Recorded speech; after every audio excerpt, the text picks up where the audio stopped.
नमस्कार दोस्तों, उमेश की क्लास में आपका स्वागत है। आज मैं आपके लिए चक्रवृद्धि ब्याज यानी कि कंपाउंड इंटरेस्ट के महत्वपूर्ण प्रश्न कराऊंगा। पूरा वीडियो देखिएगा।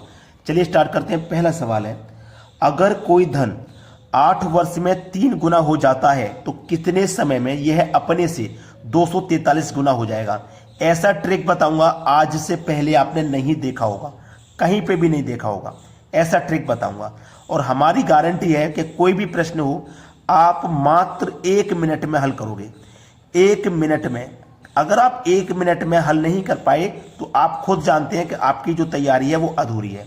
ठीक है, देखो ये प्रश्न क्या कह रहा है, इसको 1 मिनट में कैसे करेंगे। अगर कोई धन 8 वर्ष में 3 गुना हो गया, जैसे मान लीजिए मेरा कोई धन है 1 और ये कितना हो गया 3 गुना, तो 1 से 3 गुना हो गया कितने समय में? 8 वर्ष में। ठीक है, पूछा 243 गुना हो जाएगा। ये 243 गुना हो जाएगा कितने समय में? बोला ना कितने समय में 243 गुना हो जाएगा। देखिएगा 8 वर्ष में 3 गुना हो गया, ये फिर से 8 वर्ष में 3 गुना हो जाएगा ना। ये जो 3 है ये फिर से 8 वर्ष में 3 गुना हो जाएगा, मतलब 9 हो जाएगा 3 गुना। ये फिर से 8 वर्ष में 3 गुना हो जाएगा तो 9 का 3 गुना 27 हो जाएगा। फिर से 8 वर्ष में 3 गुना हो जाएगा तो 27 का 3 गुना 81। फिर से 8 वर्ष में 3 गुना हो जाएगा, 81 का 3 गुना 243 हो गया ना। 243 कितने समय में हुआ भाई?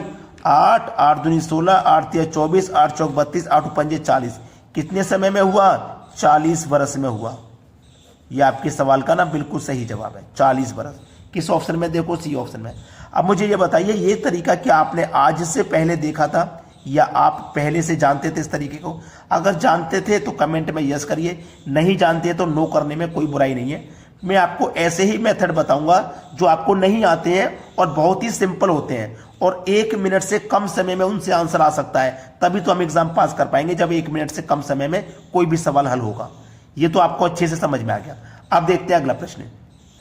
अगला प्रश्न है, चक्रवृद्धि ब्याज पर रखा गया धन 15 वर्षों में स्वयं का 27 गुना हो जाता है, 25 वर्षों में यह कितना गुना बन जाएगा?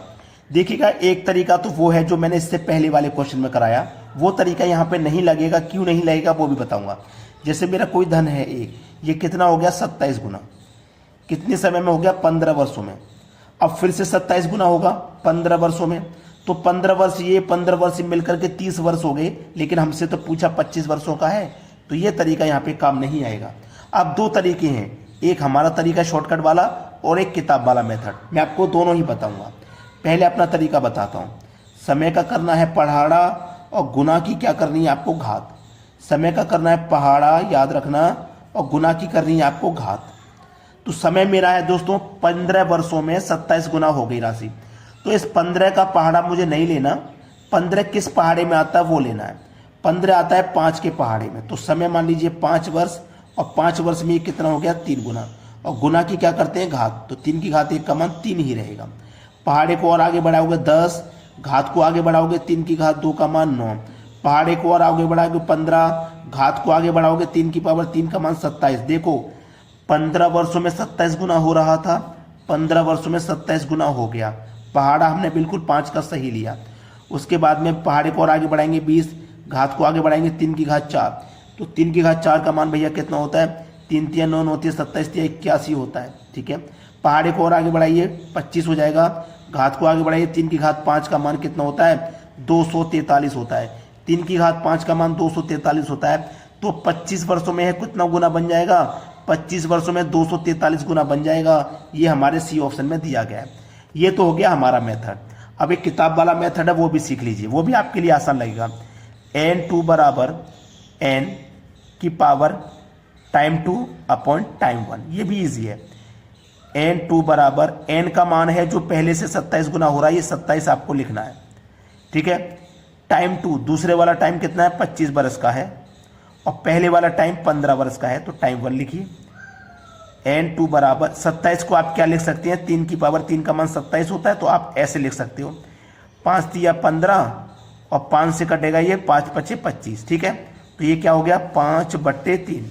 अब 3 से 3 कट जाएगा तो 3 की पावर 5 बचा, 3 की पावर 5 और 3 की पावर 5 का मान कितना होता है? 243 होता है। वही आंसर आ गया। तो आपको जो तरीका बेस्ट लगे आप उस तरीके से कर लीजिएगा। सभी तरीके मैं आपको बता रहा हूं। अब देखते हैं अगला प्रश्न। अगला प्रश्न है, 2019 में 1 रुपये का मिश्र धन 625 हो जाता है, तब 1939 में चक्रवृद्धि ब्याज पर दिया गया था। कब दिया गया था भैया? 1939 में दिया गया था। 1939 से 2019 में याद रखना, 2019 में मिश्र धन 625 रुपया हो गया। 1939 में रखा गया था, 2019 में कितना हो गया भैया? 625 रुपया हो गया। कितने साल हो गए? 1939 से 2019 में 80 साल हो गए, यानी कि 80 साल में जो ब्याज बना वो 625 रुपये बना। हमसे पूछा है 1999 में इसकी कीमत क्या थी। 80 साल बाद 625 रुपया हुआ है। उसने 1999 में पूछा है। 1939 से 2019 625 हो गए, लेकिन अब हमें 2019 का नहीं, 1939 से 1999 तक का बताना है, यानी कि 2019 से 20 साल पहले का। ये 80 साल का हो गया, मतलब 60 साल का बताना है कि 60 साल में क्या राशि होगी। ठीक है, कैसे बताएंगे? जो मैंने पिछले क्वेश्चन में फॉर्मूला बताया है ना, उसी से बताओगे आप। देखिएगा क्या फॉर्मूला बताया मैंने, n2 बराबर, ठीक है, n की होल पावर टाइम 2 अपॉन में टाइम 1, इसी से बता दोगे, कुछ और नहीं लगाना। n का मान मेरा कितना है? 625 है, 625 लिखिएगा, ठीक है। टाइम 2, दूसरा वाला टाइम आपका कितना है? 60 साल है ना, दूसरा वाला टाइम 60 साल है, पहले वाला टाइम हमारा 80 साल है। ठीक है, कटा लीजिए। देखो 20 से कटेगा 3 बार में, 20 से कटेगा 4 बार में, और 625 को आप क्या लिख सकते हैं? n2 बराबर 625 को आप क्या लिख सकते हो?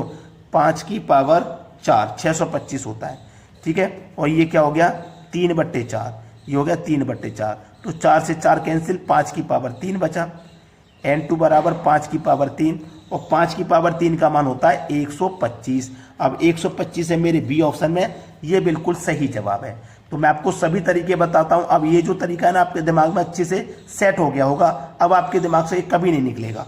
अब देखते हैं अगला प्रश्न। अगला प्रश्न है, यदि एक निश्चित राशि 7.5 वर्ष में 6400 रुपये तथा 15 वर्ष में 8000 रुपये हो जाती है तो मूलधन ज्ञात करो। मूलधन निकालने का एक ऐसा शॉर्टकट बताऊंगा, सबसे आसान, केवल 10 सेकंड लगेंगे, आंसर आ जाएगा। क्या बताना है? मूलधन। मूलधन मतलब प्रिंसिपल बताना है। तो क्या करना है आपको? a² अपॉन में a2, याद रखना, ये a1 का स्क्वायर है और ये a2 है। अब ये आपको याद है ना, तो आप बड़ी आसानी से प्रिंसिपल यानी कि मूलधन निकाल लोगे। प्रिंसिपल ही तो निकालना है, हमें क्या करना है? a1 यानी कि अमाउंट 1 का स्क्वायर। तो अमाउंट 1 मेरा 6400 है, मतलब 6400 का मुझे स्क्वायर करना है। तो 6400 के स्क्वायर करने का मतलब क्या है? 6400 गुने 6400 दो बार लिख दो, स्क्वायर के बराबर होता है। बटे में क्या है? a2 यानी कि अमाउंट 2 जो कि 8000 है, अमाउंट 2 लिख दीजिए बटे में, सवाल समाप्त हो जाएगा यहीं पे। 2 जीरो से आपके ये 2 जीरो कट जाएंगे, 1 जीरो से 1 जीरो ये कट जाएगा, 8 से 64 कट जाएगा 8 बार में, 64 का 8 का मल्टीप्लाई कर दो, बस आंसर आ गया। 8 चौके 32 का 2, हासिल लगे 3, 8 6 48, 48 में हासिल के 3 जोड़ देंगे। ठीक है, 48 में जोड़ देंगे हासिल के 3, तो कितना हो जाएगा? 48 और 3 51। ठीक है, और हमारा क्या है? एक ये 0 है, ये 0 लास्ट में आ जाएगा। 5120 जो कि हमारे बी ऑप्शन में मिल गया। तो अभी तक अगर आपने वीडियो को लाइक नहीं किया तो लाइक कर दीजिएगा, और शेयर नहीं किया तो भैया शेयर जरूर कर देना, और हमारे वीडियो के लिए एक प्यारा सा कमेंट, ठीक है, कर दीजिएगा। धन्यवाद दोस्तों।